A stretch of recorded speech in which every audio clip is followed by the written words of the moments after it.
Every trainer has a list of things you have to teach. And near the top of almost every list is this: 2 recalls.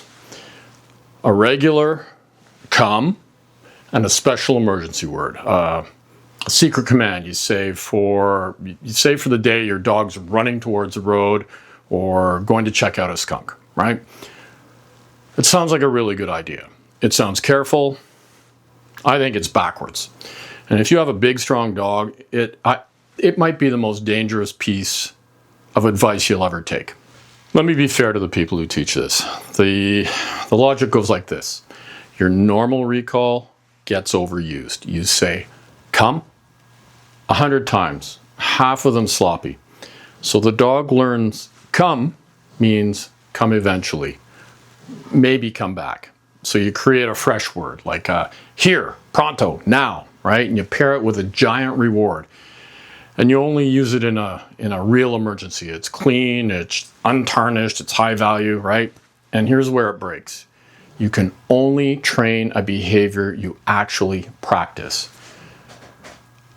An emergency is by definition rare, unpredictable. You can't schedule an emergency. So your emergency word, the one you're staking your dog's life on, might get a dozen honest repetitions in its entire life. Your normal crap recall gets thousands.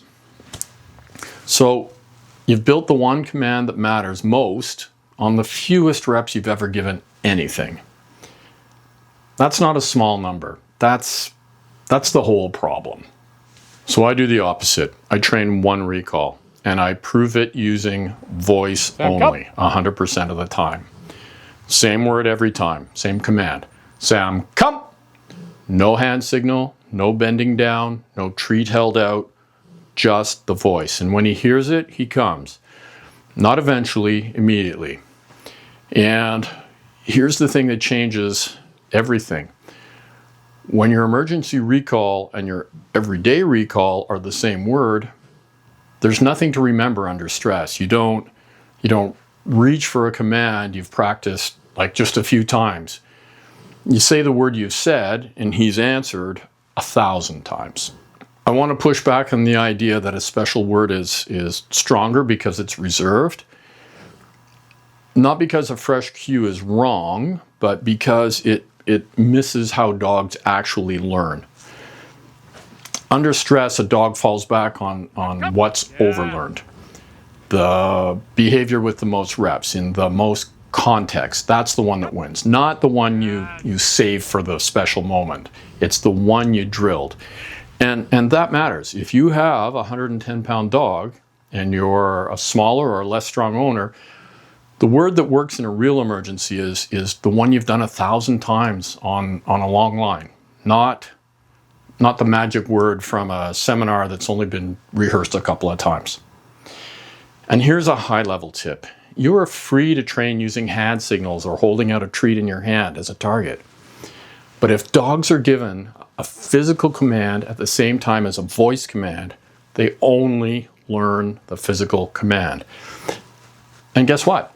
If they're looking at a skunk and not at you, that's a bad time to realize that they only learned the physical command because they're not looking at you.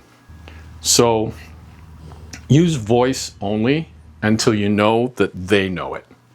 So what does proof to voice only actually look like? Here's how it looks. And it's kind of boring on purpose.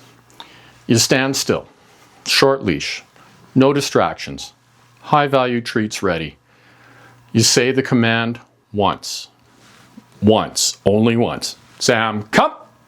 The moment he lifts his head, turns towards you, that turn, not the arrival, the turn of the head, you mark it, yes. And you pay it with a delicious treat. Yes. So let me repeat, you mark when your dog makes the decision to turn. That decision is what we're rewarding.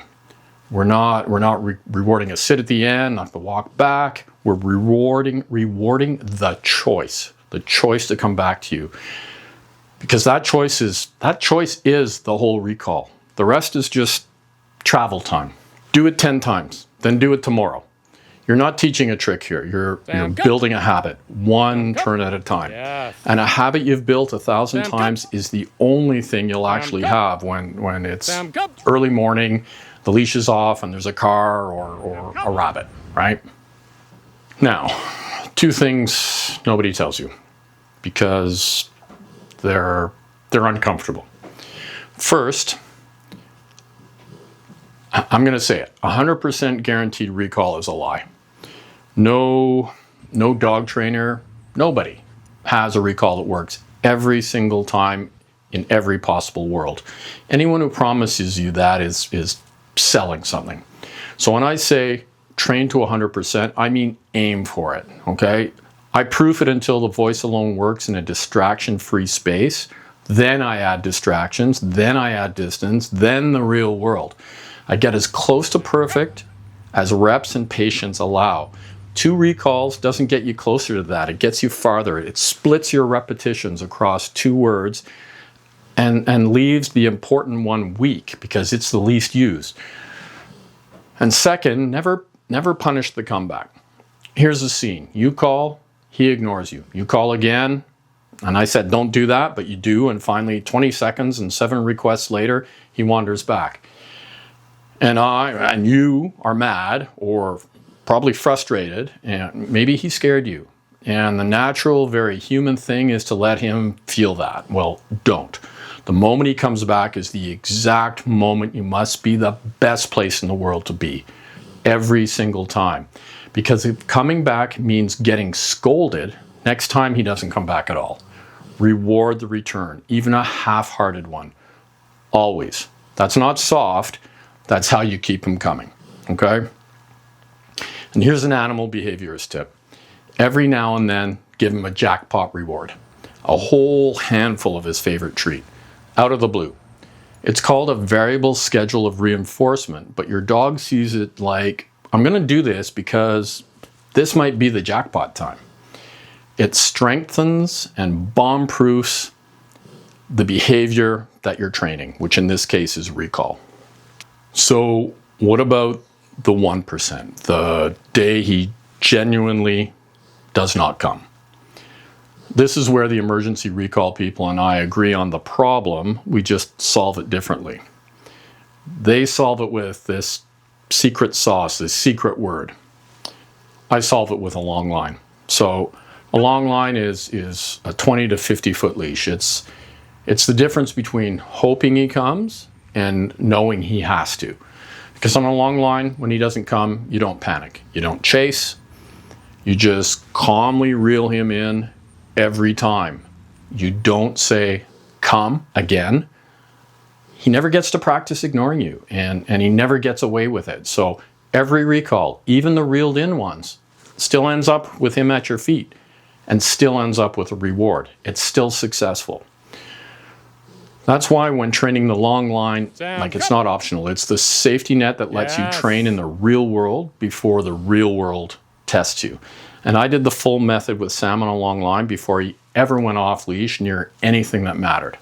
I'll link that full method right here somewhere, but the point today is simpler.